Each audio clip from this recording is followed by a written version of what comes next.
Okay, how do I look? Going for the camera, okay. All right, hello everybody. My name is Majeed like magic. And I came up with that when I was networking because I don't know about you, but I've never met another Majeed, so I help people remember it. It's like you was unemployed for longer than I should have been. I was unemployed for 1.5 years in Ottawa. When I moved here, I didn't know anybody. I moved here because I fell in love with this beautiful lady I met in Zanzibar, Tanzania. And she said, I'm from a place called Hull, Quebec. And I said, I don't know where that is, but I'm going there. I moved here and didn't know anybody. I did the send a resume and pray strategy. And I didn't know this, but you can actually send multiple resumes, in fact, dozens of resumes, in fact, 20, 30, 40, 50 resumes, and they don't even tell you that they got it. They don't even tell you resume received, thank you. Okay. How many calls do you think I got? Zero. No calls. Okay. So what I will not be talking about is how to send in resumes, because I'm living proof that it didn't work. Didn't work for me. I will not be talking about the margins or the font size, or should you be bold or italic or underline, or should you use bullets or arrows. In fact, I'm going to tell you to throw away the resume. Ladies and gentlemen, prepare for unconventional methods for landing your next job. And do me a favor, prepare to have your mind blown. And what I mean by this is I'm going to tell you things that you are going to know for certain are not true because you've been told otherwise. Because every day you've been waking up and you've been doing the exact opposite, okay? What I'm going to tell you is going to make you uncomfortable. Made me uncomfortable when I learned these things. What I'm going to tell you is probably going to make you angry. So please, don't blame the messenger. I'm giving you some information here that you can take or leave, okay? For the next hour, I want you to pretend that it might be true. Pretend that it might be true. And if it was true, what would you do? Okay? Just for the next hour. And you know, in the Matrix, they go the red pill and the blue pill, okay? If you want to take the red pill, then you're going to leave this room and you're never going to see the world the same. You're going to see the world as a completely unfair game. You're going to see the job market as a place where there is no meritocracy. There is not the best candidate getting selected. There is a game that is unfair that is played every day. And the blue pill you can take, and you can wake up tomorrow and you can forget all this and you can send some more resumes. Okay? You can choose. But for the next hour, I'd like you to just pretend that this might be true. I'm going to show you the secret back door to the job market. The secret back door to the job market. The front door is the button on the website that says careers. Submit your resume here. The front door is when you're calling the nice people in HR and they say, oh, you sound great. Send us your resume. We'll let you know if something comes up. Raise your hand if you've heard that. Okay? I'm still waiting for my call 6, 7 years later. Okay? The problem with the front door is everyone's at the front door. And everyone's dressed the same and looks the same and has the same haircut. And they're standing outside, and it's cold. The back door is where they serve hot chocolate. They let you in, and they say, skip all the resume stuff, skip all the career section stuff. Let's get you in here working, because we like you, we know you, and we trust you. Let's work together. Okay? Myself, I had a lot of excuses.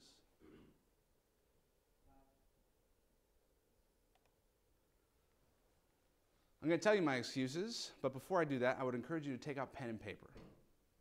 I am going to send you the recording, and I'm also going to send you the slides, but I would suggest that if there's some idea that pops in your head that you don't want to forget, writing it is a better way than trying to hang on to it for the next hour, because I'm going to be dropping a lot of stuff at you. You might want to grab some pen and paper. And if you don't have pen and paper and you want pen and paper, turn to your neighbor and tap, tap, can I have some pen and paper? All right. Let me tell you my excuses. You may recognize some of them. I'm too young. I'm too old. I had both of those excuses. I'm too young for this one, I'm too old for that one. I had one excuse that says, I'm not qualified enough. I don't have the experience. I had another excuse that says, I'm too qualified. Where is that magical little qualified spot, right? I had the excuse, I don't know anybody in this town. And by the way, all these were true. I had the excuse that I wasn't legally allowed to work in Canada. Anyone else have that one? That was pretty good, right? That's pretty airtight. I am legally not allowed to be employed, okay? That was like my super excuse. And I was meeting with someone, because I was sort of doing my groundwork, doing my networking, waiting for my work visa. So I'm from the States originally, waiting for my work visa. And the woman asked me, well, let's say you got your work visa today, all of a sudden. What would you do tomorrow? I was dumbfounded. I was like, I don't know. She goes, well, imagine you do have your work visa and get to work. Start applying to jobs, start networking, start going to career fairs, start doing all these things that she was advising me to do. I go, okay, so really that's just an excuse for me to not really do my thing. When all of my excuses were gone, I found results. At the end of the day, you can have excuses or you can have results, and I don't know about you, but I'm tired of excuses. They do keep you warm at night. They do make you look in the mirror and stand a little taller, but they don't get you a job. You're going to get uncomfortable doing what I am advising you to do. What I'm advising you to do is borderline crazy.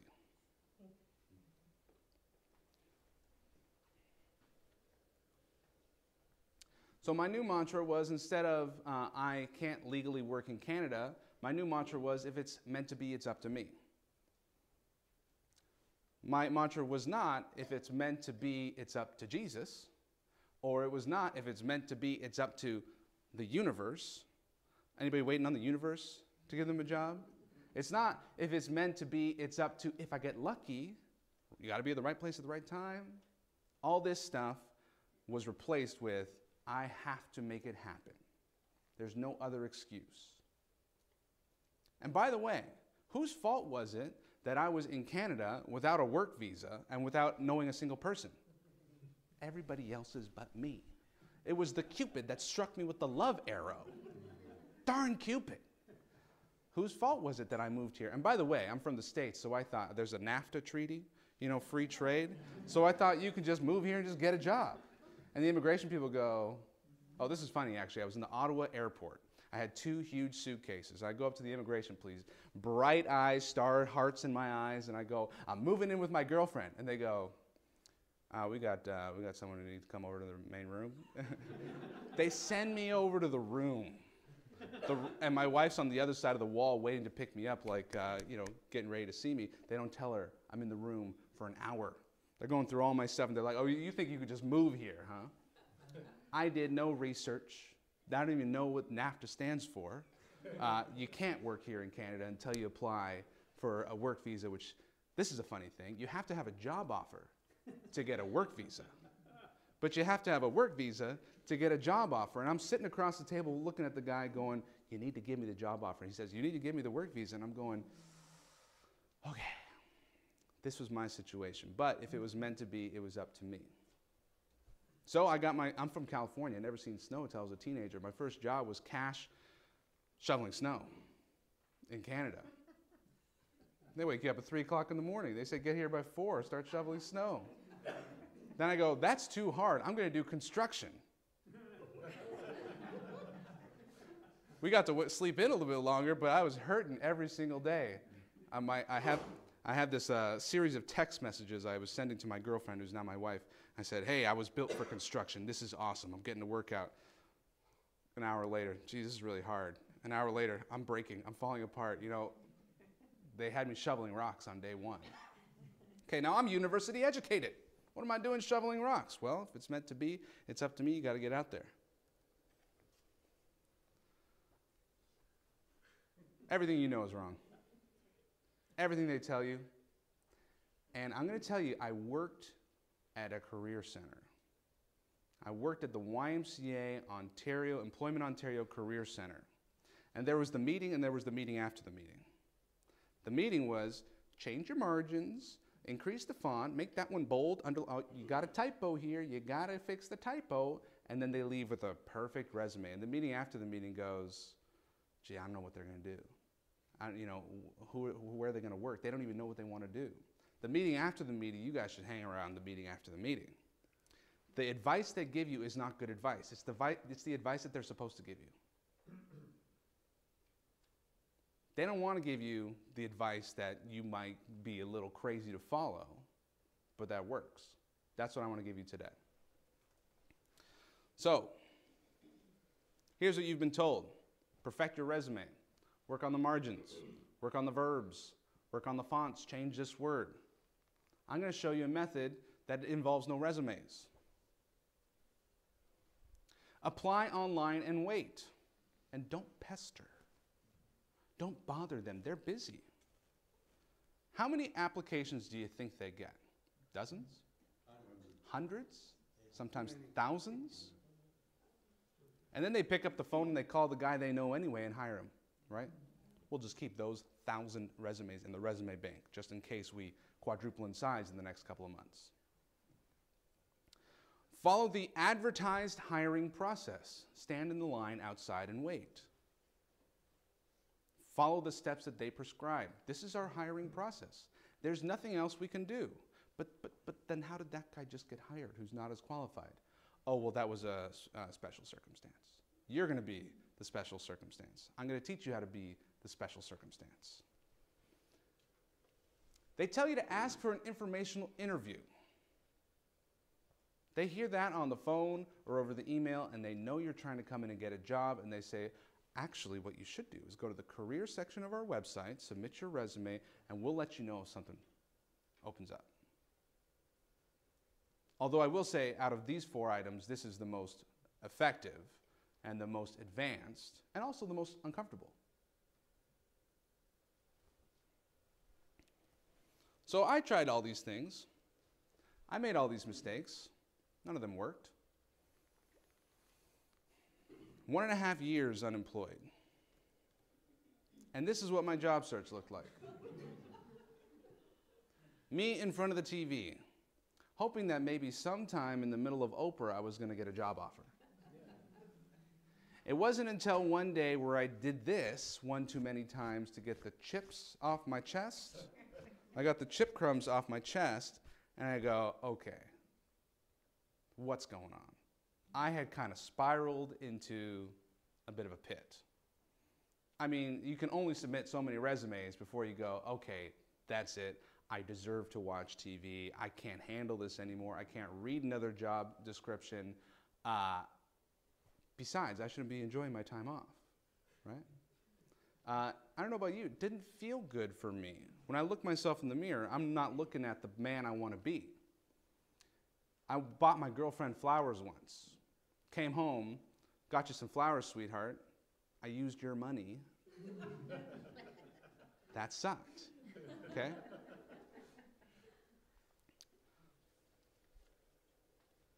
So, first piece of advice, get rid of the TV. Not turn off the TV, get rid of the TV. The TV is poison. TV doesn't help. It's full of negative news anyway. I would suggest unplugging it and moving it to another place like not in your house. The TV is a suck of time, and it's too tempting because it is a very simple avoidance technique. And we all have very creative avoidance technique. I was doing a combo move with the chips and the TV, right? Because the chips, it's like, oh, my brain's going, oh, that feels good, that feels good. I don't feel terrible right now, like I normally do when I'm trying to apply for jobs. Oh, I'm watching TV, so I don't have to think about how unfortunate my situation is right now. We turn to what? We turn to drinking. We turn to eating. We turn to, I mean, some people, they're fortunate enough to have a problem with too much exercise. That's cool. If that's you, keep doing it. We need to remove ourselves from this environment. A survey done says, according to David Weissel of the Wall Street Journal, the unemployed in the United States spend 40 minutes a day looking for work, 3 hours and 20 minutes watching TV. A friend of mine, he's got a vision board. A vision board is like magazine cutouts of all the things you want to accomplish in your life. And he puts it right in his living room in front of his TV. Rests it right on the TV. And I was over one day and I asked him, why do you do that? And he says, that's because literally, when I watch TV, I literally have to take my goals and set them aside. My goals are right in front of the TV. I literally have to set my goals aside when I watch TV. Now, maybe it's TV for you, maybe it's something else, but there's something getting in the way of your full-time job. Your full-time job is searching for a job. Right now, you have a full-time job. You wake up in the morning, you dress professionally, and you go to work looking for a job. That's your job. You're all hired. Full-time job, looking for a job. And by the way, sometimes you need a vacation from this job too. Sometimes you need a vacation from looking for work. Give yourself a schedule, 9 to 5. If you do 9 to 5, which is about 8 hours of work, you're doing a lot more than that 40 minutes a day study, right? And you'll need a vacation. Take the weekends off. Take vacation. All right. So I'll tell you a quick story about this overflowing cup. I got this overflowing cup here. And so, one of the best pieces of advice I got when I was unemployed was make sure you manage your mental and your physical health. And in fact, go big on those two. Mental and physical health. Now, I think we all know how to manage our physical health is exercise, right? Diet and exercise. Mental health, the one thing that is the most useful is writing down what you're grateful for. Writing down what you're grateful for. And by writing down, I do mean pen on paper so that you can see it, feel it, hear it, look at it. These are the things I'm grateful for. Because it doesn't take more than about 30 seconds to realize you got it a lot better than a lot of people. A lot of people who would kill to trade for your life compared to theirs. And all of a sudden you go from down in the dumps to feeling pretty good. That's managing your mental health. So the story of the overflowing cup is we've got different cups like different bank accounts in our life. We've got the physical health, we've got the mental health, we've got the friends, we've got financial, we've got career, we've got family, we've got spirituality. So imagine a row of cups here, okay? Now when we're unemployed, we lose some of those things. Career goes right down. Friends might even go down because you lose some of your buddies from the office, right? Finances goes down. Starts hurting pretty quick, not having an income. But those other cups, they might be all right. And if you fill them higher, they will overflow into your empty cups. So invest in family, mental health, spiritual health, physical health, and allow those to overflow into the areas that you feel are low right now, like maybe finance and career and friends. Invest in, hey, now's the time to grow your friends. In fact, I'm going to be recommending a lot that you do a lot of networking. We're going to do a lot of networking, which my definition of networking is making friends. Meeting people, making friends, hanging out. Networking. So I want you to think and reflect right now, other than what you've just heard so far, what's been the best piece of advice you've gotten in your job search so far? Think about that. What's the best piece of advice that you've gotten? And this was the best piece of advice that I got in my job search. What's the best piece of advice that you've gotten so far in your job search?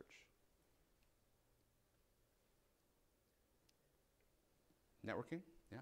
Now I want you to turn to your neighbor and explain it to them. The best piece of advice that you got. Turn to your neighbor, explain that advice to them now.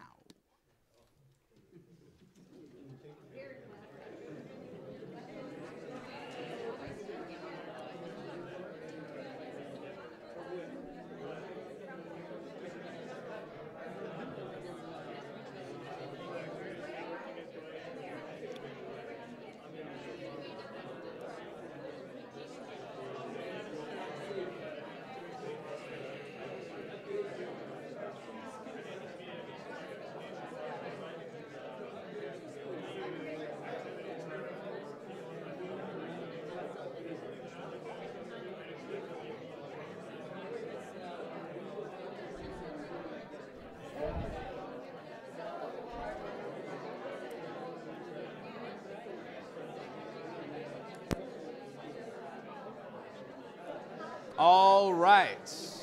Now please turn to your neighbor, look them in the eye, give them a high five and say, "You're awesome."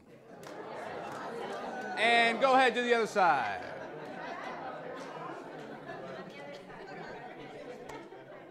All right, who heard a good one?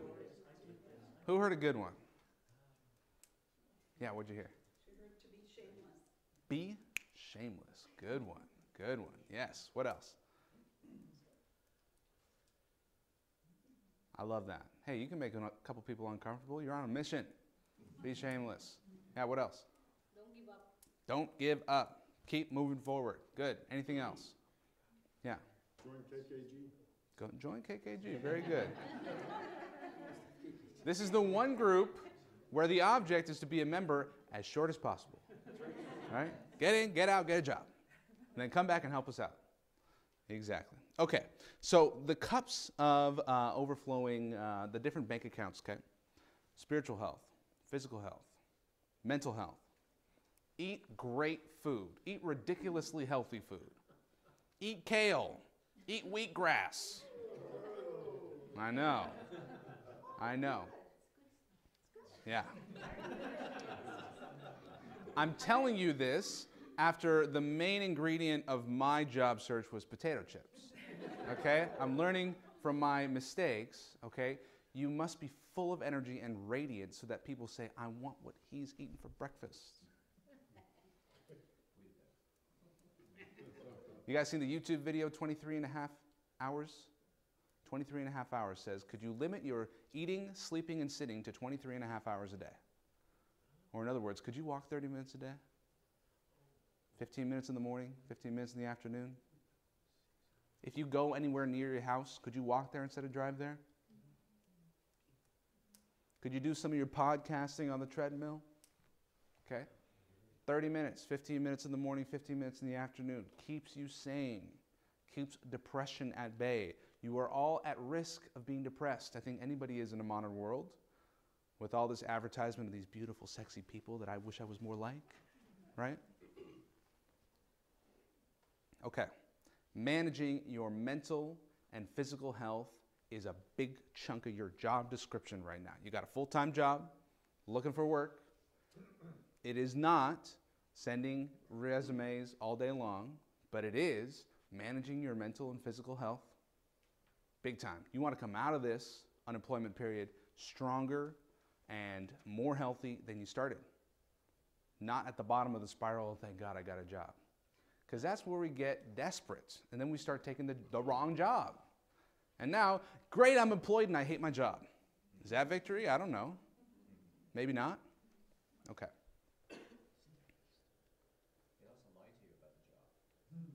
What do you mean by that? Well, they'll say, yeah, we're really creative, and we're this and we're that. Uh-huh. And you join them, you realize, Very good. So that goes to really understanding the company before you accept the offer. Yeah, very good. Very good. All right, so you're all hired, and you all have a sales job. And you have one product, and the product is you. You have to get to know the product. You have to know the features and the benefits. Your resume is your sales sheet. Describes the product. You're selling the product. Anytime anyone buys anything, they think it's worth more than it costs. Anytime anyone buys anything, they think it's worth more than it costs. Right? If I told you there's a bottle of water for $3, you go, I'll take it. That's because you value that bottle of water more than $3. If I told you, I'll sell it to you for $5, you might go, maybe I'll go drink out of the fountain, okay? But you value it more than the price. And by the way, if you got a water bottle or you're not thirsty, it's not worth anything. We all buy things that are worth more than they cost. That's the only time we ever buy anything, if they think it's worth more than it costs. That means you, as the product that you're selling, must be worth more than you cost. So how many of you can clearly articulate the answer to this question? How do you make us more money than we pay you? How do you make us more money than we pay you? I learned this when I got a job at a small consultancy. There were 4 consultants, and he told me, here's your package. We're going to give you this, this, and this. We're going to pay you that much, and you got to make me 3 times that much. Deal? 3/3. 1/3 profit, 1/3 cost, 1/3 overhead. That's what he told me. That's how I'm going to run this thing. And as soon as I see you're making me less than that, and you're costing me more than you make me, you're out of here. I was talking to the owner. Every dollar spent from that business is that owner's dollar going out of his pocket. If you're talking to a business owner, you need to have the conversation around, how do I make you more money than I cost? Now, it's a very different conversation when you're talking to an employee who's not paying you out of their own pocket. You know what the number one most important thing on every employee's mind is? How do I keep my job? Exactly. Exactly. Exactly. How do I keep my job? Second thing, how do I make my boss happy? I want to keep my job and make my boss happy. Why number two? Because it makes number one happen. My boss is happy, I keep my job. Okay? They don't care how much they're paying you. They care if you're going to make them look bad when you go crazy. When you go postal, they're going to turn and they're going to look at the person who hired you and go, what were you doing thinking hiring that person? Right?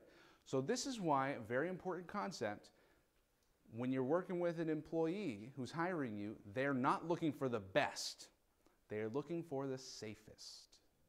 That's a write-downable. They're not looking for the best. They're looking for the safest. You must be the safest option. You must be the option that they will never get fired for hiring. Question? Comment? Please. I just wanted to sort of, in my experience when I was the sole writer at a small company, and other writers would send me their resume, did I pass that on to my boss? No. Because I wanted to keep my job. So they were external threats. Very good. Yeah. Very good. This leads to another point, which is the only person you should ever talk to is the person who can hire you. And for a small business, that means the owner. And they are a lot more accessible than you might think. If you know where they work and you're standing in front of them, they have a hard time not talking to you. Show up, get in front of their face, and make yourself extremely impressive and unignorable. Okay, so your job, yes? Is it feasible to ask them out for a coffee or something like that? Just to... Of course. The worst thing they could say is no, right? And then you show up and you bring them a coffee. Yeah. I realize you're busy. I didn't know if you like cream and sugar. I got one with cream and sugar, one without. I like them both. Which one do you want? The same person that you said no? What's that? The same person who said no the other day? That's right. Maybe you didn't hear me the first time. I told you no, I'm busy. I understand that, I appreciate that, and I respect that. And the tenacity you're seeing right now is the tenacity you're going to get when I come and work for you. Let's talk. Okay? If you would back down and not show up based on a one no, then what kind of employee are you going to be? You're going to be a pushover. You want to know what the Trojan horse is? Trojan horse to get behind enemy lines. It's called a box of Timbits. Walk right past security. Hey guys, how you doing? Got my Timbits here. Right in there, boom. All right, let's talk. All right. Smart. Okay. Now, last time I was here, talked about networking. Yes? My husband is in sales, and he's done it for like 30 years, the same clients. And yeah, still to this day, he either will take them coffee or bagels or every call. Love it. Yeah. Don't you love when people bring food by? You know?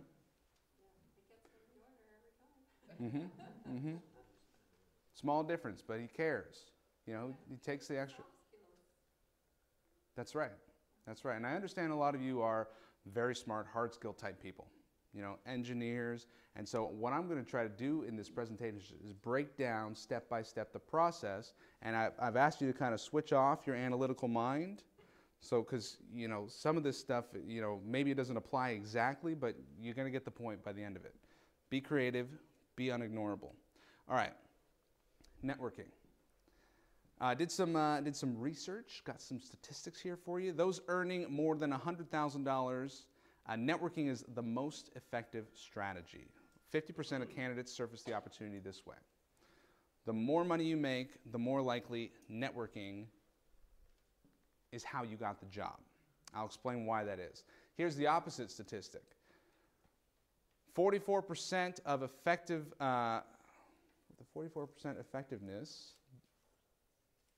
published openings with a 44% effectiveness rating are the most significant way of learning about an opportunity for those earning less than $60,000. Okay, so the takeaway here is the higher the pay, the more networking matters.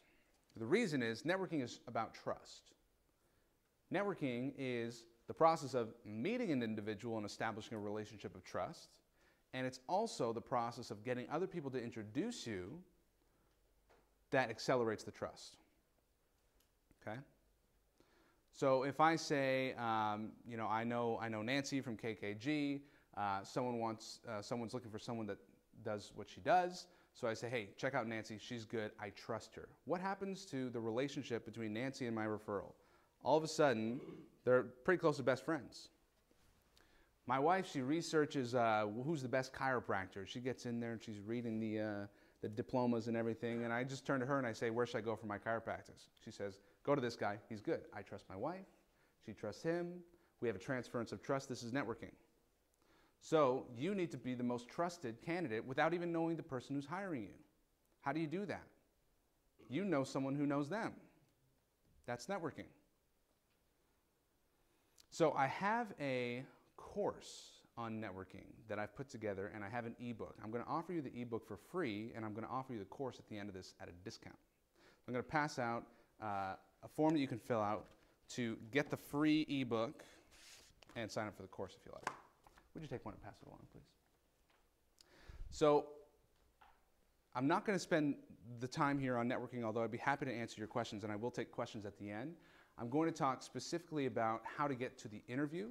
So understand that networking is extremely important, and what I teach in this course is how to break into conversations, how to end on a positive note, when and how to follow up, what to put into your emails when you do follow up, specific phrases to start a conversation, a checklist to do before a networking event, a checklist for after the networking event, how to remember people's names. So that's all a little bit more than we're going to cover today.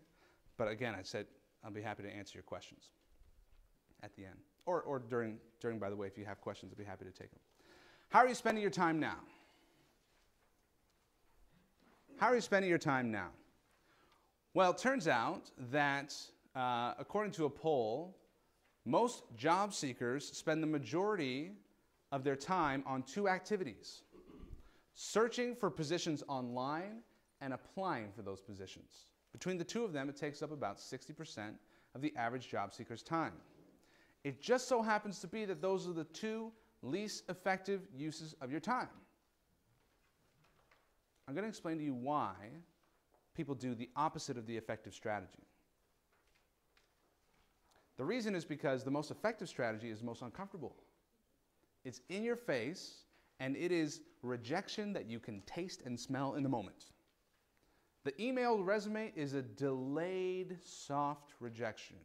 It's the kind of rejection where the girl that you're interested in, she gave you her phone number, you left her a message, and you're waiting for her to call back. I'm still waiting for those companies to call back 6, 7 years later, but they might. It's a very slow and painful letdown versus the imagined scary scenario, which is I'm going to show up with my cream and sugar coffee and my black coffee, and they're going to say, "You're crazy, get lost." That's the imagined scenario I have in my head that makes me very scared. I'd rather go and search for positions online and apply to positions. So I have a recommended distribution of time. But first, I'd like you to imagine, what do you think is the best distribution of time? Think about these 5 activities: searching, applying, networking, researching, and working with a recruiter. If you could rearrange your pie chart, what do you think is the best? Just think about that for a second. Networking, how much? 80%, 90%, 10%? 50%. Okay. More than 50. I would give 75. Okay, here's what I put. Half your time networking, 45% to be exact. 25% researching companies. And my caveat to this is research the fewest number of companies. So you can get to know the most about the fewest number of companies. It's very hard to apply to 50 companies, even 20 companies. I would say start with 5. Fewer the better. A little bit of time applying to positions. Searching for positions. Now, I would use searching for positions not to find what positions are available, but to understand the company better. Working with a recruiter, very ineffective. Anybody had any luck working with a recruiter? Okay.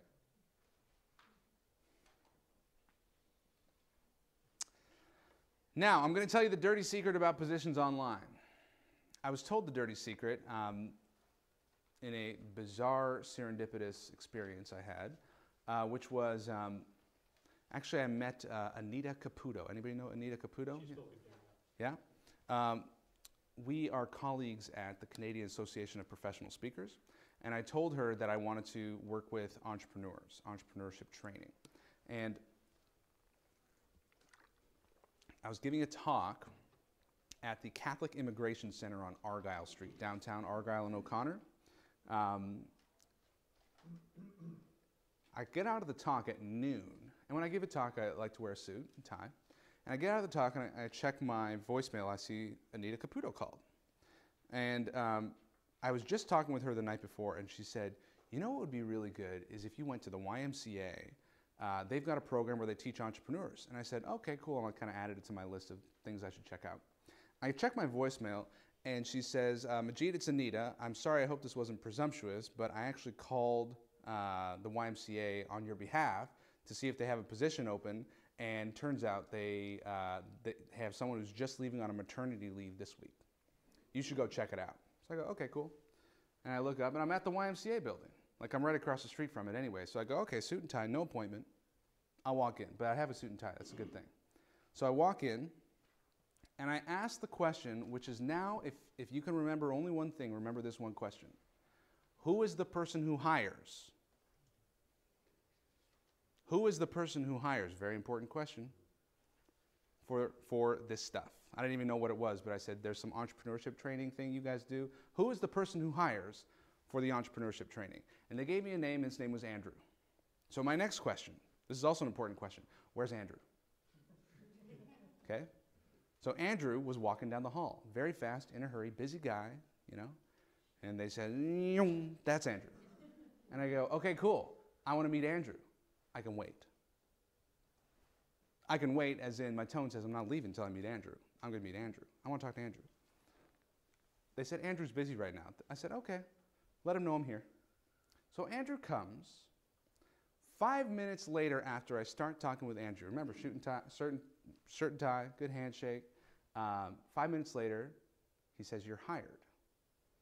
And then what he says after that blows my mind. He says, but you know, we have to post the job and interview people, but just so you know, you already have it. And by the way, I need you to send me your resume for the file. And in my head, I said this thing, which I didn't say out loud because it would have made him seem like a real jerk. I would have said, but those poor people that are going to be applying to a job that doesn't really exist and doing interviews. He is going to be doing interviews for people, and he's going to be asking questions and pretending to listen for multiple people, knowing that they're not going to get the job because he has to, because he has a hiring process. But you know the hiring process he uses goes with the gut, shoots from the hip, right? He met me, and we had a 5-minute conversation, and I said, this is what I want to do, and he said, this is what we need someone like you. Okay, I got to post a job, I got to interview people, and I need you to send me your resume for the file. Okay, my whole world was shattered because I was those people. He just showed me the secret back door where they serve hot chocolate, and everyone else is standing outside in the cold. That's the ugly truth about job postings. If you're reading it, it's too late. So I'm going to tell you what you do instead. Now, you may not all have this serendipitous opportunity to be in the right place at the right time, but I'm going to tell you what you can do. So face-to-face meeting and telephones were the most prevalent, successful networking strategies. Online and email were only 6%. So only 6% of the successful networking strategies that resulted in a job offer were online. So social media, LinkedIn, emails. Think of these as strategies to get to face-to-face and on the phone. Okay? It's very hard to hire an email. You got to get to face-to-face and on the phone.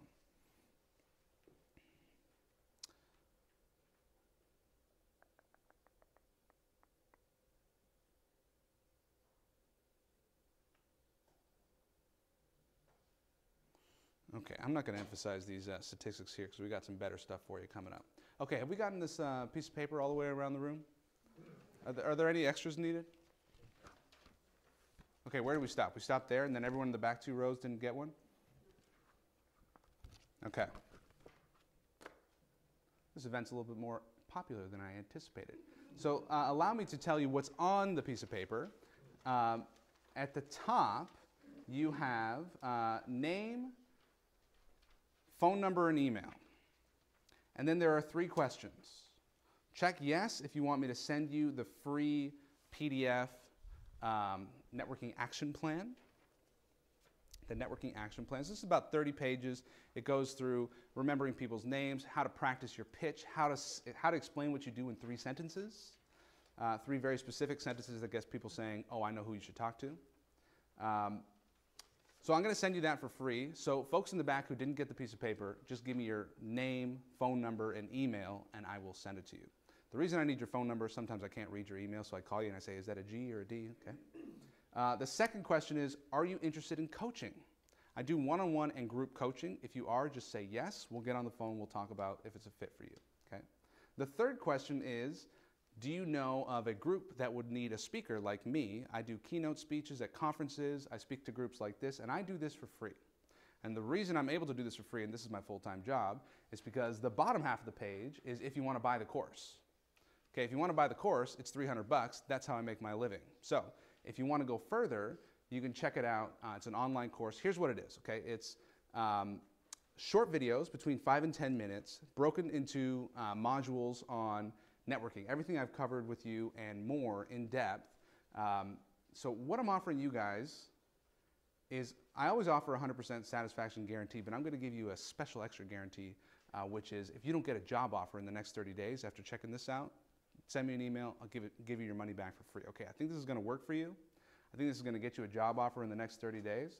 Check this thing out if you're interested. So folks in the back who don't have the piece of paper, if you're interested, just let me know. We can work something out, okay? But I'll send you an email with this PDF for free. The online course is $300, and it comes with a 1-hour one-on-one coaching consultation with me, which normally costs $500. You get both for $300, okay? 100% satisfaction guaranteed. If you check it out, you check out all the videos. You don't like it, you don't have to. You just let me know, and I'll send you your money back, okay? Thank you for that little commercial break. Back to our regularly scheduled programming. Okay. By the way, this is also how I'm going to send you the slides. So I'm going to give you my, my business card. You want to pass that around?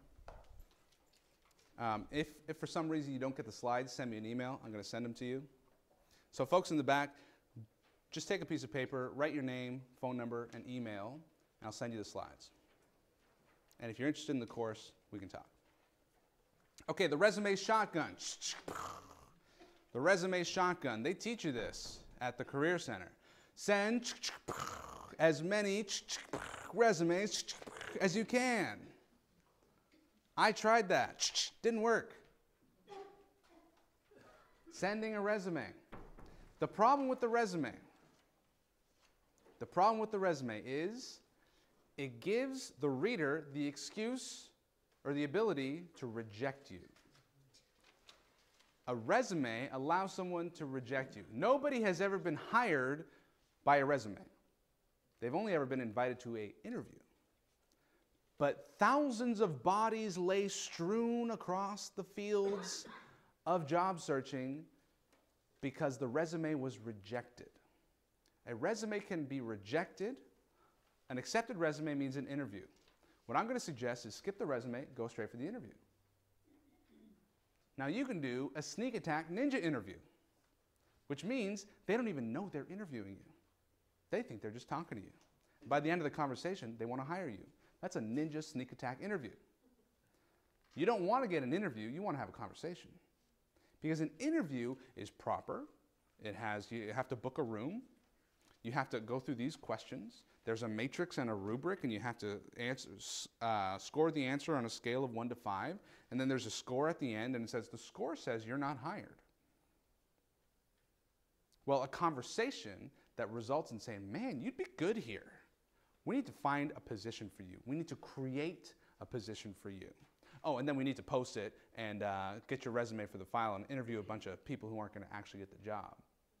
That's the dirty underbelly of the secret backdoor job market, okay? You have conversations with people and they say, man, we need you. We're going to make a position for you, okay? They don't know it's an interview. You don't call it an interview, and you certainly don't give them your resume. No good can come of you giving them your resume. Don't give them your resume. I have this dramatic slide coming up here. Resume tearing. Okay, resume tearing. Don't give them your resume. Okay.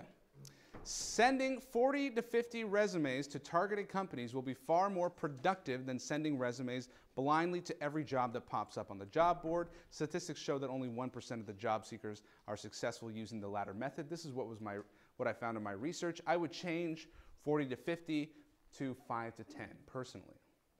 Personally, I would suggest the fewer number of companies you can have, the better. That way you can actually know who works there, what they actually do, instead of going, hang on, okay, which one are you again? Are those for positions that are posted then only to the targeted companies? Like, so when you see a position that you want that's targeted, then you do it? Or you Yeah. send resumes to the targeted companies trying to... Yeah. So I suggest don't send the resume at all. Don't send the resume at all. As soon as you send it, you're supposed to wait and wait and wait and wait. And they might tell you, oh, sorry, you're just not what we're looking for. That's because they're seeing the world through the lens of some position, okay? Oh, and there is a typo. Well, you know, if they have a typo on their resume, gee whiz, they're not going to be any good here. Right? Yeah, meanwhile, there's 3 typos in the job description. That's right. That's right. Job boards, response rate is 1 to 4%.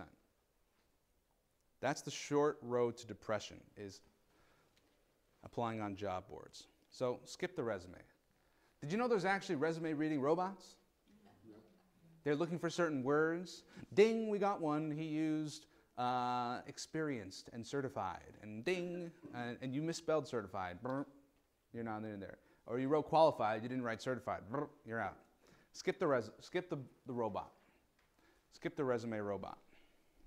There's a company in Germany or Austria that has a tool that they're trying to sell that screens resumes and then produces a report based on what it screens the resumes with all the data collected in files and that. And apparently it's free to use online, but who knows who the company is or what they're doing.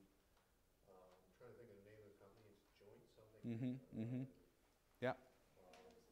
But anyhow, that's available if you want to use it. Yeah. I don't know what kind of feedback you get back. I'm reluctant to share my resume with some unknown entity online, but yeah. You got a good point. Ultimately, even though a company is hiring you, it's a person, and it's usually one person. And we are, at our base, primal animals. We trust or we don't trust. If I look at your resume, it looks qualified, I look you in the eye and I have a conversation and I don't trust you, you're not getting past me. But if my cousin says you're the best and you guys went to high school together, then I'll go, okay, well, if my cousin says that, you must be good, you're in.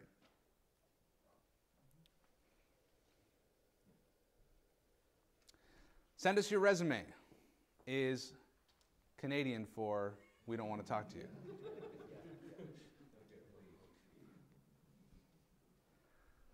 Have you ever hired someone? Raise your hand if you've hired someone before. You've gone through the screening process, okay? You have resumes. Usually they print them out and they do this. And it's scary how quick they go. And they go yes, no, and maybe.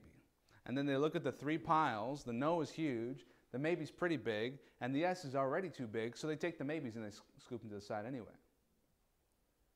You do not want to be on any of those piles. Bypass the piles. Skip the resume. 90% of jobs are filled through employee referrals. Why? Trust. That's right. It's all about trust. It's all about trust. Employees are the most qualified person to refer because they know the culture. They know the culture, they know the work, they know if that person would fit in. By the way, what's the definition of culture? My definition of culture is it's the way we do stuff around here. It's the way we do stuff around here. Are you going to fit in or not? How can you use initiative if you have to be a team player all the time? Say again? How can you use initiative if you have to be a team player all the time? What makes you ask that? From what people have told me, they said you can't use initiative because it's frowned upon, Mm-hmm. particularly in the government. Mm-hmm. I think team player is a big lie. People want to be team players, and they want to say they're team players. And they want to say our culture is teamy. Really, it's we give each other high fives and we get stuff done, get out of my way. I'd rather take someone who can make it happen and get it done than can say, oh, is everybody okay? Is everybody here? We can't start until everyone's here, right? I'd rather have a bulldozer than a team player. Yeah. Yeah. The way I see it is, each person on a team has an individual job to do as part of the team. That's right. So they've got to go out and get their part of the job done. Yeah. For Yeah. the team. Yeah. And I mean, that's where you can use your initiative. Mm-hmm. Mm-hmm. Your job to get the, Mm-hmm. which is That's right. another way of saying what you just said. Really. That's right. Yeah, I mean, you're gonna be a team player when you get on the team, but right now the team you're working for is your family. You got to put food on the table. Your job on this team is to get a job, to make it happen. Yes, sir. I have a different definition of team player.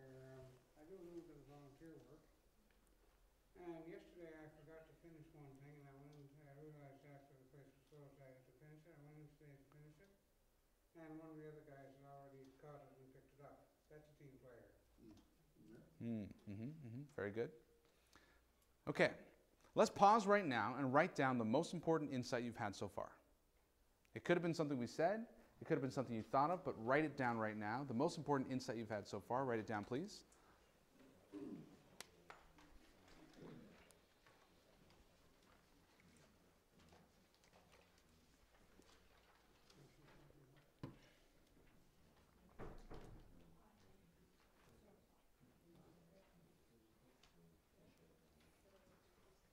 What about if someone tells you, so-and-so is hiring, but don't mention my name?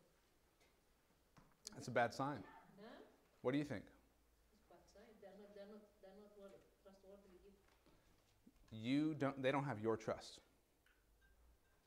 What I would say, this is one of my favorite things to say as a facilitator. I just said it with the gentleman. What's your name, sir? Yeah. Clive? Yeah. So I didn't mention my business is I'm a facilitator. I'm a trainer. I work with Learning Tree International, do leadership training. One of my favorite phrases is, interesting. What makes you say that? I said that with Clive, and he gave us some interesting insight on his comment, right? So when you hear that, you can mention this, but don't mention my name. You go, oh, interesting. Well, what makes you say that? Now, it might be, well, because I just don't know you that well, which is what I assumed it was. But it might actually be, well, it's not a posted position, and we're not supposed to talk about it. And if they say that, then you go, well, that's interesting. And why would you tell me if it's not posted? Do you think I'm qualified for this job? Okay. All right. Most interesting insight you've got so far. Any volunteers? No CV. Networking? No CV. Networking. Very good. Yeah. Networking is more important than any of it. That's right. Very good. Yes? Face-to-face meetings. Very good. Shy Rose, right? That's right. You were a phone lady, right? Yes, I am. So what do you have to say about that? Well, nice to meet you again. You too. I'm very much a phone person. I find that when I'm on the phone talking to people, you tend to find out a lot more about them and about what they're looking for because you're anonymous. Getting that face-to-face meeting sometimes is very easy to do that on the phone because you're selling yourself. And once you get to know what that person's like on the phone, it's easier to talk to get that face-to-face meeting. But it can be pretty difficult. Mm-hmm. Mm-hmm. I mean, you'll get a lot of no's, but remember, there's always that one yes that will be really what you're looking for. You've got a great phone voice. Thank you. But we haven't met in person before, have we? That's right, we have. Yeah. Shiro's, back when I was working in Canada, Shiro's would pick up the phone and call me and say, Majeed, I've got a sale for you. Can you go close it? So Shiro's was making a bunch of calls, developing relationships, breaking through gatekeepers, and gatekeeper is a term for the person who doesn't want you to talk to the person who can actually write the check. And so I was always curious about how you were able to develop relationships over the phone. I agree with you, face-to-face, high bandwidth. But phone, the interesting thing about the phone is you could do 100 calls and it takes you, in the time it takes you to go have one meeting. So very efficient tool if you know how to work it. I always thought you'd be taller. What's that? What were you saying before? I was going to say, you know, the phone, a lot of people find the phone very intimidating. Mm-hmm. And phone interviews are very intimidating as well. But you have to remember that it's how you enunciate and how you put, how your voice comes across the phone. Are you passionate about what you're looking for in the person that you're talking to? But most importantly, be prepared before you make that call of what you want to ask and how you want to ask it. Make sure it doesn't sound like it's scripted. Make sure you sound like you're ready to talk to that person right away. So if you do get the call through, past the gatekeeper, then you're ready to say, hey, you know what? This is what I've got, and this is the solution I've got, and I think it'd be interesting because of what you've got, and so on and so forth. So it's a little bit of research with asking them what they Mm-hmm. You know, I think we'd all benefit from a talk from you on how to use the phone. I'd come and see that. I know you're good. Yeah. About the writing or sending an email. Yeah. It can work in your favor depending on how you do it sometimes. Mm-hmm. I won a client recently from Hong Kong, and I voiced my opinion about the issue, and I got a call back within 24 hours saying, we really like your attitude. Mm-hmm. Mm-hmm. And some people are better writers than they are speakers. I am the opposite of that. I am much better spoken than my writing. My writing sounds like I don't know what I'm talking about when I speak. It sounds like I do know what I'm talking about. Yeah, so play to your strengths. Play to your strengths. Hard to develop a relationship, and it's a good thing that you went from the email to the phone, right? And by the way, once you had the phone, you can do emails because then I know what you sound like. If I'm just reading your email and I don't know what you sound like the mood I'm in. Your email, when I read your email, you sound like the mood I'm in. If I'm happy, you sound happy. If I'm grumpy, you sound grumpy if I'm reading your email. But if I know you, I know your voice. All right, this is the most important slide. It also happens to be the least legible. I'm going to explain exactly what it is, and when you download the slides, when you get the slides, you can read this specifically. But this is a graph showing how specifically job searchers do the exact opposite of what job hirers do. So I'm going to walk you through it. So the one is the most likely of an employer to fill a vacancy, and we go down to 6. So an employer's most likely method of filling a vacancy, you guys remember what it is? 90% of vacancies are filled how? Internal referral. So it says from within. Promotion of a full-time employee or promotion of a person part-time employee or hiring a former consultant for in-house or contract work or hiring a former temp full-time. The employer thinks, I want to hire someone whose work I've already seen. It's a low-risk strategy for the employer. Okay? You, as an unknown, are a risk. So this says you should be the least unknown. If you already work there, if you've already done a contract there, if you've done temp there, and I will add to that list of if you volunteered there, if they've seen you and seen your work. Okay? Second best, using proof. Hiring an unknown job hunter who brings proof of what he or she can do with regards to the skills needed. Okay? So at least I can see and touch and feel what it is you've done. So that's a little less, a little bit more risky than I've actually worked with you. I'm sorry, could you Yeah. expand on this, please? Your portfolio, examples, testimonials. Okay. What percentage is that? Don't know about this percentage on this one. Okay. So, most of what you produce in this day and age is proprietary to the company you work for. Mm-hmm. So you have to spend some time massaging it so it looks generic? Or how would you? You can tell a story, and you can even say, you know, this is proprietary. I can't show you the details, but I can tell you sort of the parameters of what we worked on. Okay, you may need to get creative in your case. Okay. Third one, using a best friend or business colleague, hiring someone who is who's a trusted friend of yours, has perhaps seen work. They think, hey, if they worked for him or her, they'll work for me. Transference of trust. Okay, that's number 3 preferred strategy of the hiring people. 4th preferred strategy is using an agency that they trust. Could be a recruiter, and they're thinking, I've hired them, I've used this recruiter before, the recruiter's good, so I trust them, so I can hire this person. 5th, they place an ad, and they respond to the people who've responded to the ads, okay? 5th is responding to the ads that they've placed. They've placed the ads, but that's their 5th preferred method of actually hiring people. The least one is an unsolicited resume, okay? Unsolicited resume is the least preferred method of a hiring person. What's the number 1 preferred method of the job seeker? Sending an unsolicited resume. Secondly, responding to an ad. The top two preferred methods for a job seeker are responding to an ad and sending an unsolicited resume. They happen to be the 2 least. This is why I think this is the most important slide, because we are doing it backwards. Okay, I'm guilty. I did it this way. Okay? Using an agency. And all 3 of these are very attractive, right?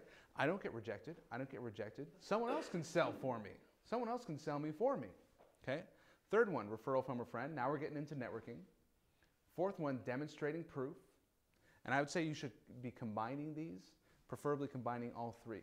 Now, the top one, the implication for the job hunter is this. See if you can get hired at an organization that you've chosen as a temp, a contract worker, a consultant, with the ultimate goal of full-time. Now, if you can't get temp, consultant, or contract worker, get volunteer. Intern, volunteer, show up and don't leave. This is where it gets a little pushy, a little stocky. Yeah, yeah. You're jumping ahead to the next slide where I teach you exactly how to stalk in 7 easy steps. Okay. So you get in and gain trust. Get in and gain trust. And by the way, in order to get in, you have to know where you're getting into. So this is a big challenge for job seekers, is you say, oh, you're unemployed. So someone will ask you, you're unemployed. What kind of job are you looking for? Your answer to that question is your resume. Well, I have a background working at the government. I have some legal experience. I've worked in biotechnology. I have some software engineer skills. And the person's going, okay. And they're supposed to figure out what, and then you say, okay, so what kind of job do you want? Well, I'll take any job, which actually happens to be the hardest job to find. Because if any of you tell me, I'll take any job, I go, never heard of it, can't help you. If you say, I'm looking for someone at Mitel, I go, oh, hang on a second, let me check my LinkedIn. I got 18 connections at Mitel. Which department? Okay, I got 4 connections in that department. You want me to make an introduction for you? I didn't know that, even though you would have taken that job when you told me any job. So you got to know where you want to work. So if you want to get in, gain trust, you got to know where you're getting in. Might need some soul searching. Might need to light a candle and think about it. But you should figure out where you want to work. Where do you want to work? Okay? And I know you will work anywhere, but just choose one. Okay? So then, once you know where you need to stalk, you get your little stalker hat on, and you go there and you start meeting people. You hang out at the place where they eat lunch. Oh, didn't know you guys came here for lunch. Nice to meet you. You attend the events that they attend. Track them on LinkedIn. See where they're going. Okay? Show up at their office. If you're getting voicemail, if you're getting email, if you're getting bounce back, show up. No one turns away the person who shows up. Now you show up looking sharp and you act professional. You are dancing right on the line of crazy right now. Okay? You have to come across as not crazy, but determined. Okay? It's a fine line. The receptionist will not allow you to get in. Of course they will. You have Timbits.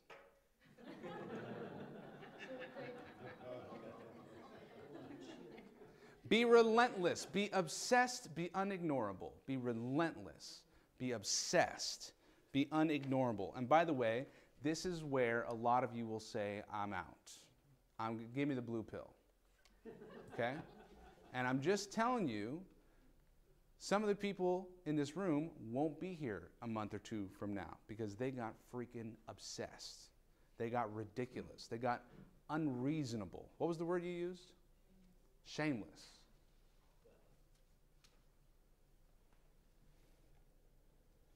Extreme targeting. Yes? How do you do that in professional life? I'm going to tell you a story that involves a medium-sized vegetable, and you tell me if that was professional or not. I'm going to tell you the story here in a minute. Okay? Extreme targeting. Know what industry you're going to work in. Know what company you're going to work in. And then know the most important person in your life, the person who you will build a shrine for, the person who you may or may not get a restraining order from. This is the person who makes the hiring decision. The person who makes the hiring decision, which is known as the PWMTHD. The person who makes the hiring decision. The person who makes the hiring, can you all say it with me? Here it is. The person who makes the hiring decision. That's it. This is the only person who matters. In a small business, they're called the owner. In a large business, they are not called HR. HR is the enemy. Okay, HR can say no, but they can't say yes. If all they can say is no, don't talk to them. HR can say no, but they can't say yes, so don't talk to them. Talk to the person who makes the hiring decision. So you've got gatekeepers, champions, and influencers. Gatekeepers, champions, and influencers. Gatekeepers want to keep the gate locked. They want to protect the busy boss. So you need to get around them. You can get around them with charm and kindness. You can get around them by knowing their lunch schedule and going when they're at lunch. You can get around them with Timbits. You can get around them with persistence. You can't get around them with insults, though. You can't get around them with making them feel less important. They are the keeper of the keys. You are to turn on maximum charm, maximum legal charm on those gatekeepers. Now, your champions are the people who like you, know you, and trust you, and think you'd be qualified for the job. So you need them to put in a good word. And when you get them to put in a good word, you don't just say, hey, would you put a good word in for me? I mean, you do say that, but then you say more. They say, sure, no problem. Great. Hey, let me ask you, what specifically would you say about me? And then they tell you. Let me ask you, what specifically would you say about me? And then you say, man, I appreciate that. By the way, did you know this, this, and this? Do you think that would be relevant to them? Would you like me to send this to you in a bullet-pointed email?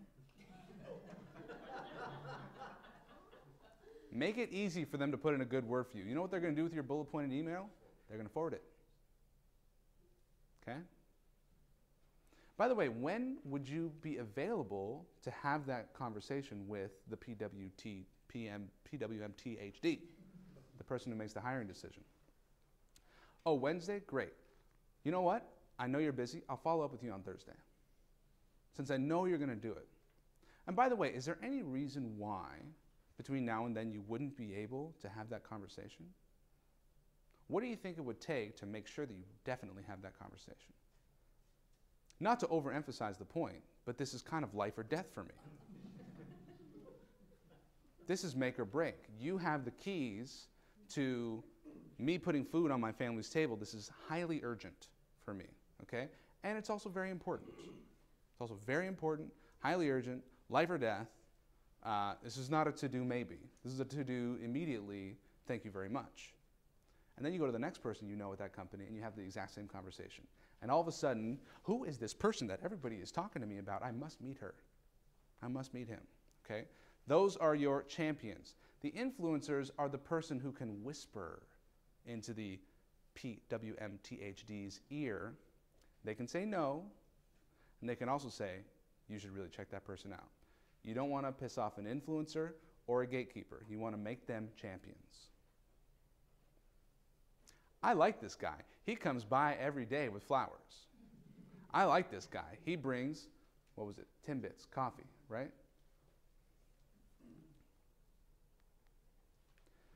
This is a pro tip. This is a Ninja Black Belt move. This is how I got into Learning Tree, which nobody can get into Learning Tree. Okay, Learning Tree is apparently extremely competitive. I'm a member of the Canadian Association of Professional Speakers. Everyone asks me, oh my gosh, you're in Learning Tree. Could you refer me in? And I do, every single one. No one's ever gotten in. No one's ever gotten in. They all go through the front door. They all talk to the person who's, they talk to the person who brings people in, but I'll tell you how I got in. I called the sales department, and that number is advertised online. I call sales, as in, hello, I'd like to buy a course. This is what they do. They sell courses. And I said, hi, you're a sales guy, right? Okay, well, you probably know my struggle, because I'm trying to sell. I'm not trying to buy, I'm trying to sell. Who makes the hiring decision? Who is the person who makes the hiring decision for new instructors? And then they tell me a name, and now I got a name, and now I got a live one, okay? I just need to reel it in. But then I say, what can you tell me about that person? Is there anything that you know that I don't know? What are they looking for? Any hot button issues?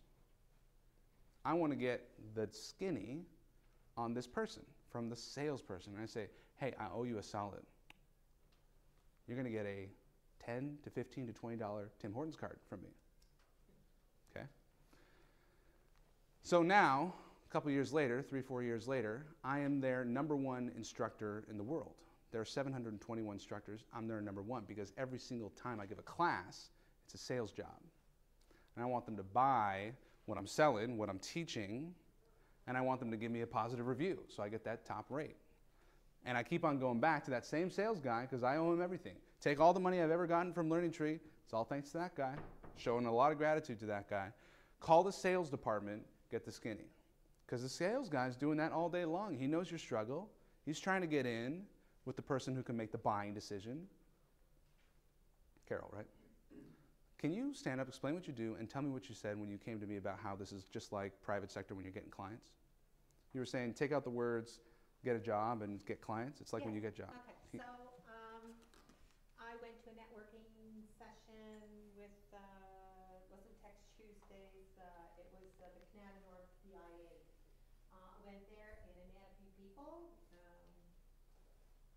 Mary Ann, Noe, there, and she's looking for a job, and I have some clients here also who is helping people with getting business, nursing and helping seniors in the community with people who are disabled. So all these people, including myself, I'm looking for more work, right? So I went ahead and I said, listen, I just heard from Kathleen, Christian, sorry, that there's Majeed, and I love you. I spent a weekend with you. Awesome stuff, Majeed. Really, Thank you. I really highly recommend you. Highly, if you want good stuff, Majeed. Thank you. Trust there. Pardon me? She's my plant right in the front row. No, but Carol came up to me and she says, you know, I read your description about getting a job. You could take out the words getting a job and put getting customers, and it's the same thing. Yeah. So now, my friend, I've only known you for 20 years. I don't know, my brain works. Yes, they have Karen. So Carol. Oh, okay. Yeah, Karen. Sorry, I'm sorry. That's all right. I put Carol on the spot. Can we give Carol a round of applause, please? Thank you. Thank you. So I just wanted to share that Carol, who is not looking for full-time work, she's looking for new clients, saw the description and go, I need to learn that because this is the same stuff. And you guys, you know, you're going to keep on selling, applying and interviewing until you get a sale. What most people do is they stop. They go, great, now I just need to not get fired. Or I need to just not lose my job. But then if you switch off the networking muscle, then you find yourself in a situation where I don't have a job and I don't have any leads. What you should put yourself in the situation is constantly getting job offers, constantly getting unsolicited job offers. People are calling you and going, hey, we could really use you. Sorry, I'm comfortable where I am, but how much are you paying? Right? All right. This is the secret back door. The secret back door is the sales department. Call the sales department. They're going to tell you like it is. They're not going to tell you to apply in the career section because they know it doesn't work. Do not call HR. They're going to tell you to apply at the career section. Okay? They're going to tell you to send in your resume. Sales will tell you who you really need to talk to. And they'll tell you who you need to talk to in order to talk to that person. And they'll tell you who influences that person. They'll tell you budget cycles. They'll tell you who's going on maternity leave.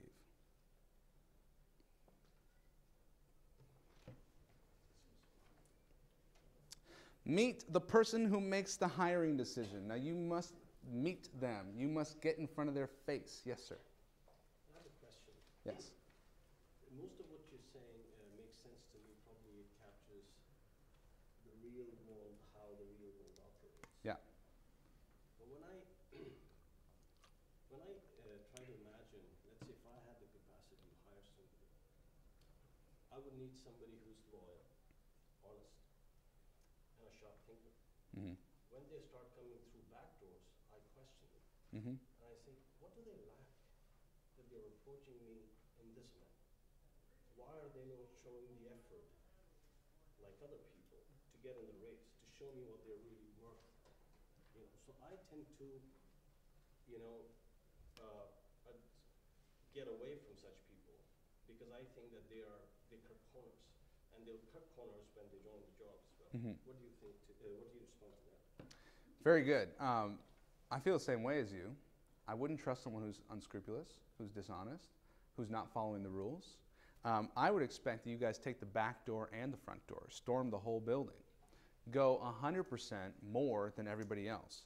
Go 10 times more than everybody else. So I want you to be the guy who brings the coffee, the donuts, and submitted the resume, and did the interviews, and everything. And you can't do that for 40 companies at once. That's why I'm saying focus. Yeah, I think you're right. And, you know, trying to get special treatment, trying to get favors, trying to not follow the rules. That's why I had to submit my resume for the file. Because he had his process. I followed his process. I submitted my resume for the file, but he says, we just did our interview. It was a 5-minute conversation. Shake my hand, you got the job. Can you start in 2 weeks? I need to do interviews. Now that guy maybe wasn't following the rules so much. Could I counter too, though? Yeah. Couldn't the argument be made that you were probably being more hardworking, more diligent, more honest upfront by going through the back door, showing that person that you do have the initiative, showing that person face to face that you absolutely do have what they need? Is that dishonest or is that honest? Judy's question. Yeah, I understand your point, but try to imagine it this way. Let's say you're the RO hospital, and you're responsible to hire 2 surgeons who are going to operate on the heart and the patient's heart. And you post this job description, and there are surgeons applying. Most of them are sending you emails and their resume with their experience. But there are 2 surgeons who are coming to you with a coffee and donuts. What would you think? How would you? I wouldn't expect them to be there if they didn't have qualifications. I wouldn't expect them to be there that they couldn't show me that they absolutely have all of those things in place. I wouldn't expect you to give them your time if they couldn't show you that they absolutely did have the equality of that, but absolutely had the initiative to take it one step further. That's my perception. Hey, my point on and take on that is I want someone that wants to think out of the box and will do anything to achieve success. And that's when I've had experience with myself as an employer, people have shown up at my place unexpectedly, Because or that type of thing, and I go, wow, I'm really taken back. I'm going, this person will succeed no matter what. okay, So, so my response to this is, and I want to, just carry it, and will be last point I make. I don't have much experience, but whatever limited experience I have, I've noticed that it's usually these kind of people who actually approach things through the back door, who curry favors and try to draw near to their employers, who get promoted. And I think, and they're really not, they're less competent usually. That's right. This is my observation. That's right. Than others. But I think it behooves you as the hiring person to know that, to investigate further. You have to be assured, you've got to build that trust, you've got to know that they do have those qualifications. You need to speak to everyone who knows that person, knows how they work, knows what they do. Yep. So you're not just going to hire blindly, but you are going to at least give this person the opportunity to speak. I think, Okay, well, last comment, and then we'll go back to it. Yeah. I think the key is to do whatever it takes, and at the same time, not to be seen to be subverting the process. Yes. Fair enough. Yes. Do whatever it takes, for sure. One of the unfortunate truths about the job market is that we don't hire the best. We hire the safest. If you're the best, that's not good enough. And you might be going, well, hang on, I'm the best. How do I get better? The best is not good enough. What's good enough is the person who's the safest, which is the person who has trust. The person who has trust is the person who has a relationship. Okay? You can't have a relationship with a resume. You can say no to a resume. That's not what we're looking for. Right? But a person who has shown up, and by the way, we judge people in a half a second on how they look. They look good, they're dressed well, standing tall. Let me show you guys the power poses. There are 2 power poses. Everybody please stand up. Power pose number 1. You remember these, Carol? Power pose number 1. Hands on your hips like this. Wonder Woman. If you hold this for 2 minutes, your cortisol levels go down, your dopamine levels go up, and your testosterone levels go up. You become more confident, happy, and less stressed. The second power position is like this. Go like that. You win a race, you climb a mountain. Okay? You hold this for 2 minutes. These chemicals change. Now I want you to show me, put your hands down, show me what it looks like to look depressed, posture-wise. Okay? Now show me what it looks like to look happy and proud. Okay? When we feel a certain way, we get a certain posture. You feel happy, you go like this, naturally. You're not going, I feel happy, I should look like this. No, you do it, right? You feel a certain way, you get a certain posture. That's obvious, we know that, that's intuitive. But what we've only recently understood in these studies and measurements is that when you hold the posture, it creates the emotion. So, you actually perform better in evaluative circumstances like networking events and interviews when you do this or this for 2 minutes prior, but I don't recommend doing it during the interview. Okay, you can have a seat. Okay. So this is a good discussion about, subverting the process and not following the rules.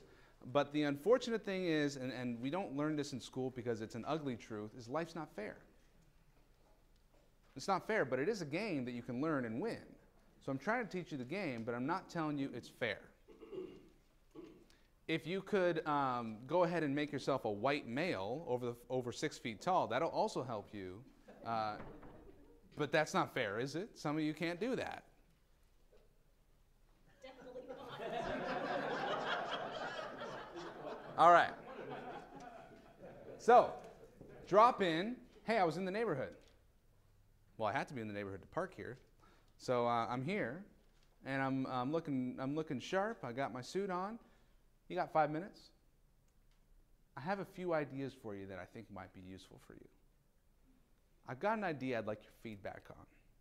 Anything you got to say to get them talking for 5 minutes. Now, take your area of expertise and ask this question. What is your biggest challenge right now as it pertains to my area of expertise?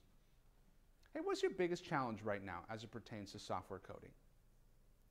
What's your biggest challenge right now as it pertains to safety compliance? And then whatever they tell you, you go, huh, You know, I think I could help you with that. Really? You could help me with my biggest challenge right now?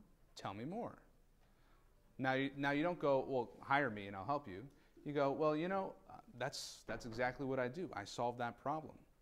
You know, might only take a few weeks. I'd be happy to come in here and I don't know if the best thing is to do a contract or if you've got a part-time thing, but I'd be happy to come in here and do that. You want to set up an appointment where we can really understand the solution, the problem better?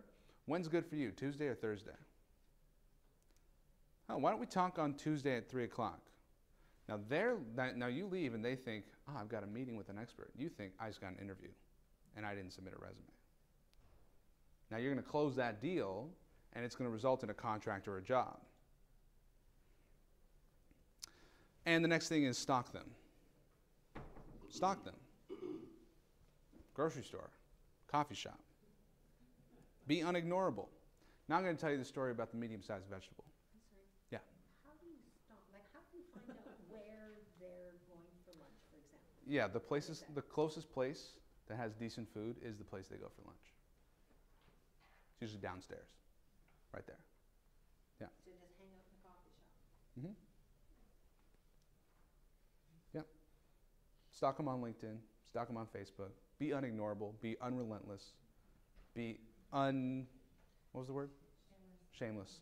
Okay. So go into LinkedIn and have them like you or become. Oh yeah. Oh, that's white belt. That's yellow belt. Yeah, I'm talking ninja stuff. Like get crazy. Yeah. Get crazy. Everyone else is standing in line out in the cold. You are banging on the windows. You've got a parade going up and down the street. You are different. Okay? You are not to look like everyone else. You are not to sound like everyone else. You are to sound different. Different is noticeable, and then you can show them how you're better. Different first, better second. One more question. Yeah. And that is, people want to link in with me quite Yeah. often. Yeah. And I don't necessarily accept. Yeah. So how do I beat them not ignoring me? Just like I ignore sometimes other people, Okay. how do I get them to? If you want to be not ignored, you must be unignorable. Unignorable means I'm unable to ignore you. Whatever that means to you. No, I'm going to tell you the story. You're going to get an idea. Okay? Question? No, it's just going Comment? to comment. I get a lot of requests to LinkedIn too, and I don't know where these come from. Like, why do you want to link in with me? Yeah. If you were to send a request, I want to link in with you because send a note with your request saying, I think, whatever. Yeah. Very good. It is interesting. Can you tell me something about it? Very good. Yeah. So Ken's point, your standard line is, hey, I'd like to add you to my professional network. So change that. Hey, I checked out your company. It's very impressive. I like the work that you're doing. I read your article in the Ottawa Business Journal. It'd be an honor to connect with you. Okay, so you're not like everyone else. You're different. Okay, so here's what happened. So I wanted to be a motivational speaker about 5 years ago. And I Googled motivational speaker job. And I found a job posting for motivational speaker. It was at a nonprofit called Free the Children based in Toronto. And so I found out the person who makes the hiring decision. And it was this woman, got her name, and I found her on Twitter, followed her on Twitter, sent a LinkedIn request. I don't think she accepted it. Mentioned her on Twitter. Hey, would love to connect with you. No response.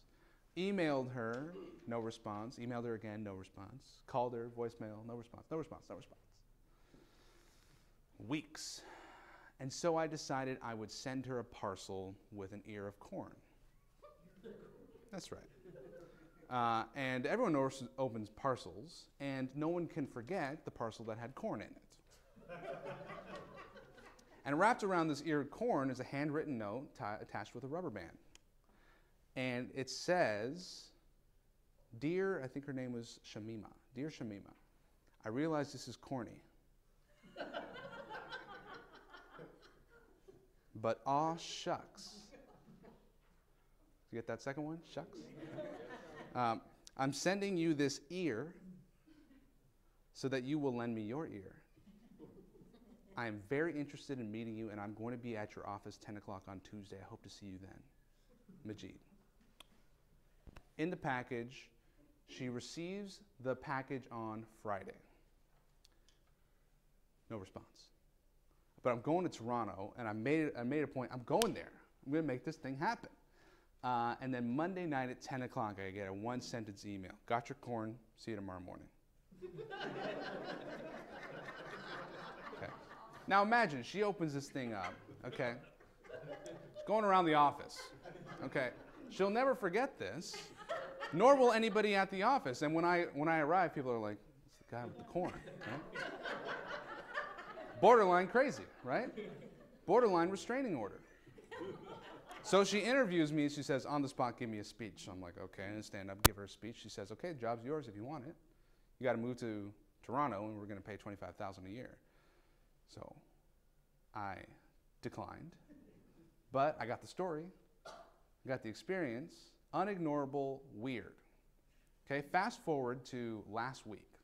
I'm applying to speak at TEDx Canada.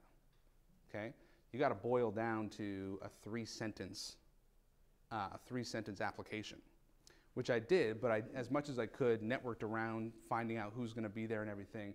Sent in my application. It was accepted. Now I need to go on to the next phase. But I'm getting a coffee with the person who's in charge of the whole review committee. Okay? So I go into their office, 555 Marsh Road, 555 Marsh Road. Go into their office, second floor. I meet everybody in the office. Looking good, like I'm doing this in the parking lot, right? Okay? And I'm like, I'm going full court press on this. I'm buying her coffee. I'm gonna charm her. I'm gonna see how else I can help her. All this good stuff. Guess what I see? A big freaking package. No corn, but a big, huge parcel. And on the box it says TEDx application, the best, circled. Right? Shoot. These guys are playing at a high level. Okay? I got 72 competitors on this TEDx application. They're sending in parcels. People open parcels. People look at parcels. People remember stuff, okay? I wouldn't try to send 50 parcels to 50 companies. That's a standard. I would try to get real creative, send something that's going to skip all the gatekeepers because people will go, oh, I got a package. Open it up. What's this? I sent corn. Did you say that's personal and confidential? I'm not sure what that means. I'm not sure what that means. If you send something personal and confidential, no one else is allowed to open it. Oh, that's good to know. No, I didn't. Yeah. Are there certain days that you try to avoid contacting people? For example, I heard Fridays not very good because most people are concentrating on You know, I've played the game of try to get them at the right time, and it's like the morning, well, they're just getting in the office, and then by 10 o'clock, they're probably doing their break, and by noon, they're probably getting lunch, and in the afternoon, maybe tomorrow, and then Friday and Monday, you know, I just go anytime. Although, A players are in the office early, and if you call at 7, they're likely to go, oh, who's calling?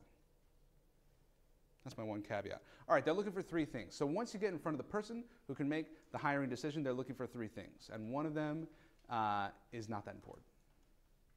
Fit, skills, and passion. 3 things, fit, skills, and passion.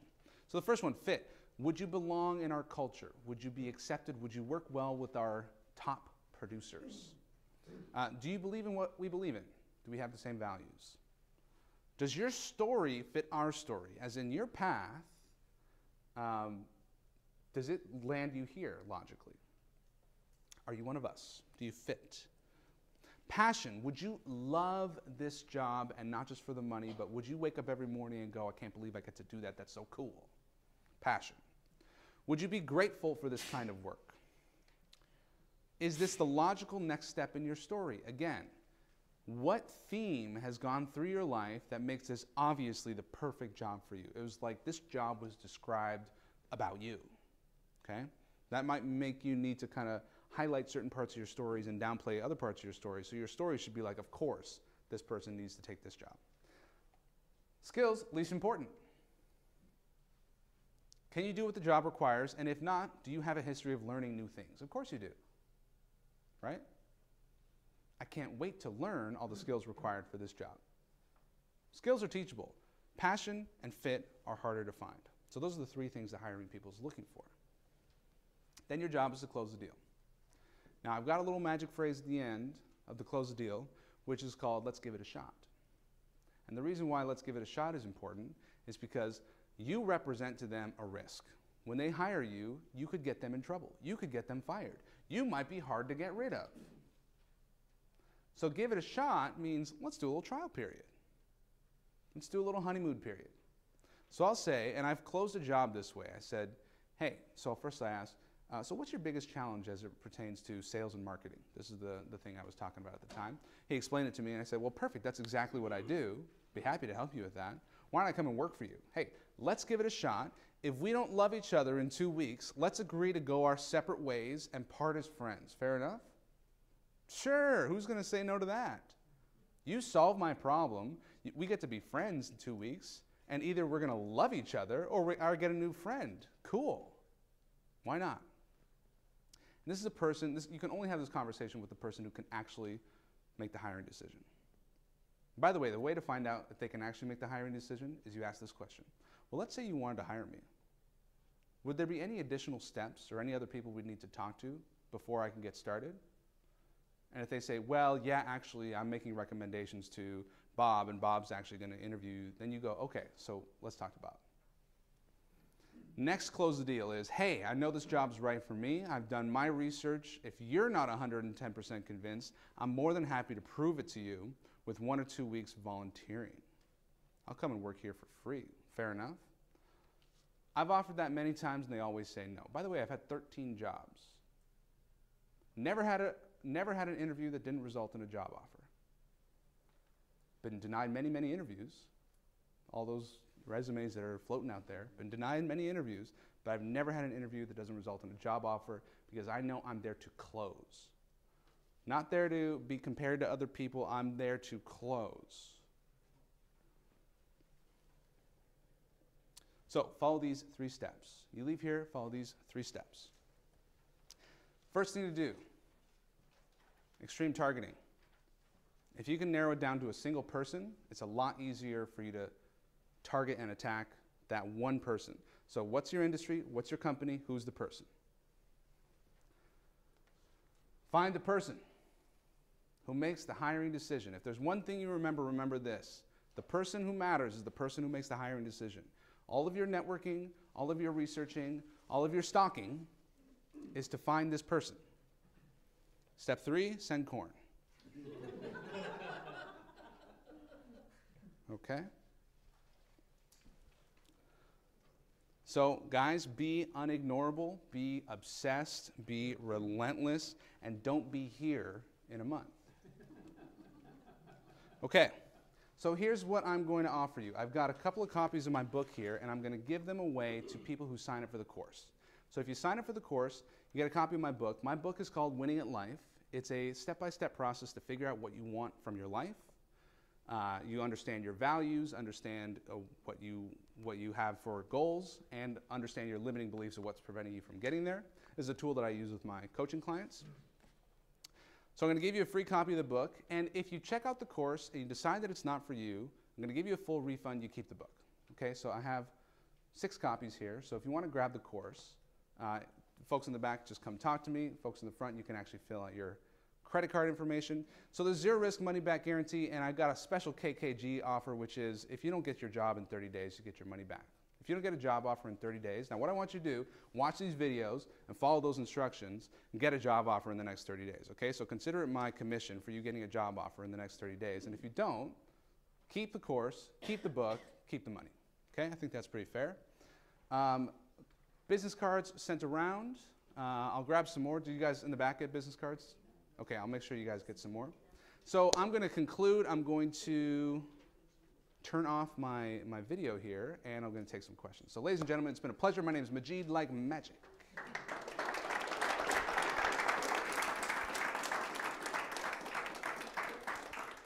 So make sure I get your email. I'll send you the video. I'll send you the slides.